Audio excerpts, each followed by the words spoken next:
माफ करना। अभी जब मीडिया वालों ने जो वो क्या नाम था, सौरभ नाम था उस लड़के का जिसे काट दिया 15 टुकड़ों में, जब मीडिया वालों ने पूछा है ना तो उसकी माँ भी कह रही थी, क्या कह रही थी आपने सुना होगा, उसकी माँ यही बात कह रही थी कि मेरे 3 बेटे हैं लेकिन तीनों मेरे आंखों के तारे हैं। हर पिता के लिए, हर माँ बाप के लिए संतान बराबर होती है, माँ बाप बराबर प्यार करते हैं। उसके कलेजे पे हाथ रख के पूछना उस माँ को, जिस बेटा को 15 टुकड़ों में काटा गया होगा, उस माँ के हृदय पे क्या बीती होगी,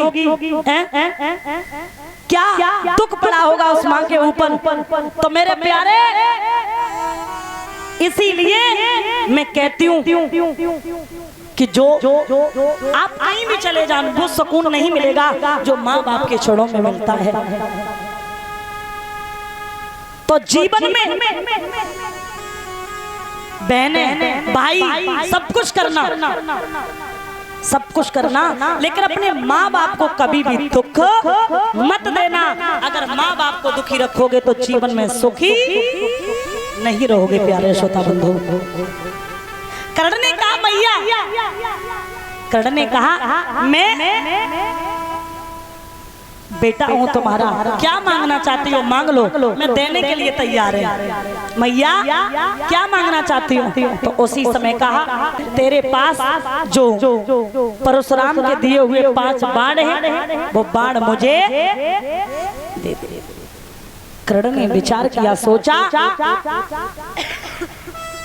विचार किया ये तो मेरे प्राण मांग रही है, लेकिन फिर भी देखिए कर्ण जैसा दानी, कर्ण ने कहा मैया कोई बात नहीं तू मेरे प्राण ले जा, लेकिन जाते जाते उस अर्जुन से इतना जरूर कह देना कि तूने अपनी माँ को जीते जी भिखमंगी बना दिया,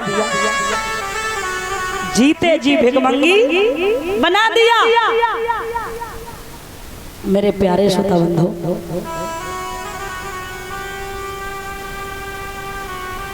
बाणों को दे दिया, बाणों को लेकर के आज मैया चली आई।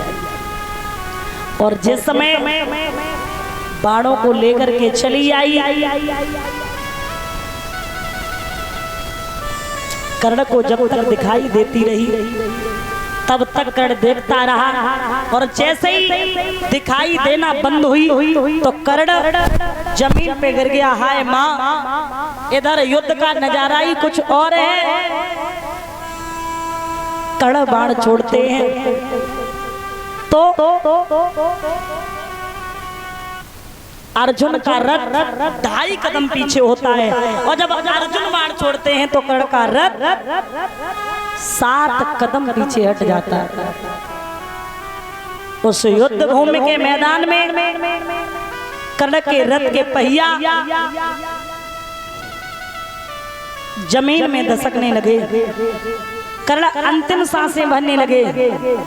अब जमीन में क्यों धसके थे, ये क्या कारण था? ये कारण ये था कि कर्ण को श्राप लगा हुआ था। किसका? परशुराम का। दादा ध्यान देना, परशुराम जो थे वो केवल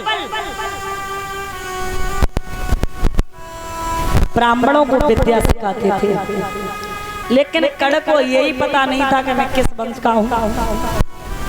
विद्या सीखने के लिए गए, और जब विद्या सीखने के लिए गए परशुराम को नींद आ गई, और जब परशुराम को नींद आ गई है तो आज परशुराम जो थे कर्ण की एक जंगा पे सिराना रखे सो गए, और एक जंगा पे सिराना रखे सो गए, एक जंगा पे एक भमरा किलोरे करने लगा। और जब भमरा किलोरे करने लगा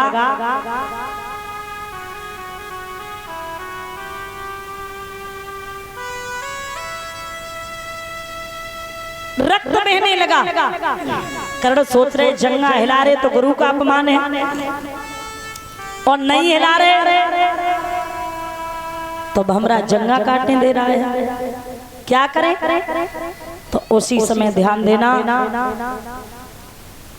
क्या किया है।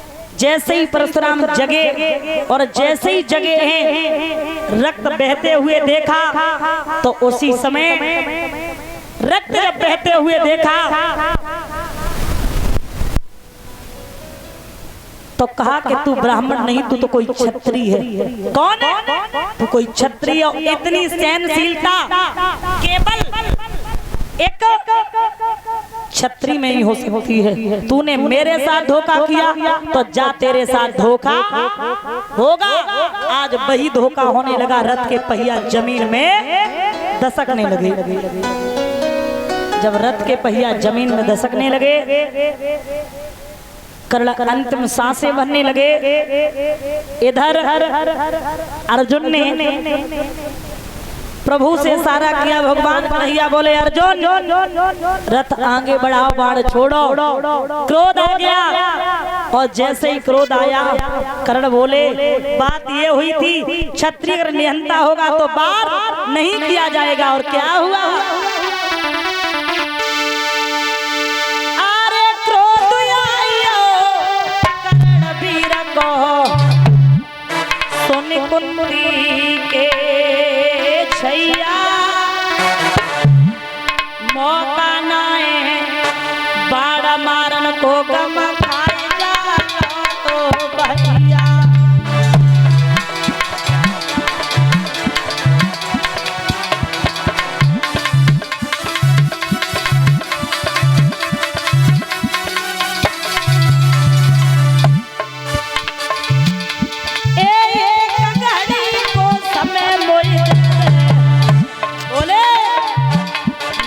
हसो दल दल में पहिया,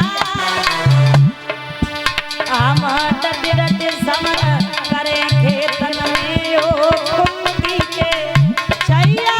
डट डट समर करे खेतन में ओ कुंती के छैया। अरे डट डट समर करे खेतन में। याद रखना क्या हुआ।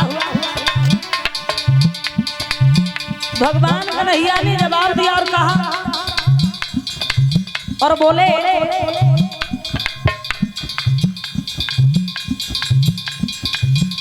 जैसे ही कर्ण ने कहा कि आप देख नहीं रहे हो, मेरे समझ में नहीं आ रहा है ये कहाँ का धर्म है। कन्हैया बोले धर्म आज धर्म दिखाई दे गया और तब धर्म कहाँ गया था? कब? जब द्रौपदी की साड़ी को दुशासन खींच रहा था। दादा पीछे ध्यान देना। जवाब दिया और कहा सुनो आज धर्म याद आ गया।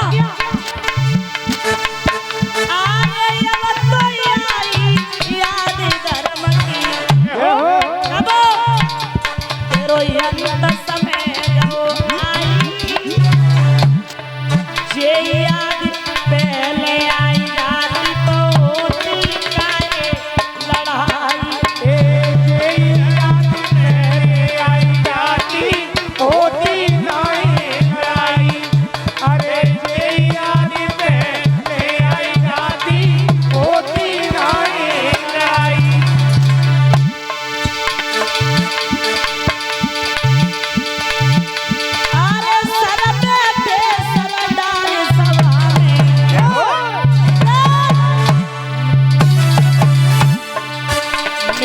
सुनियो कृष्ण कन्हैया, बाण मारन को गम खाए जा भैया।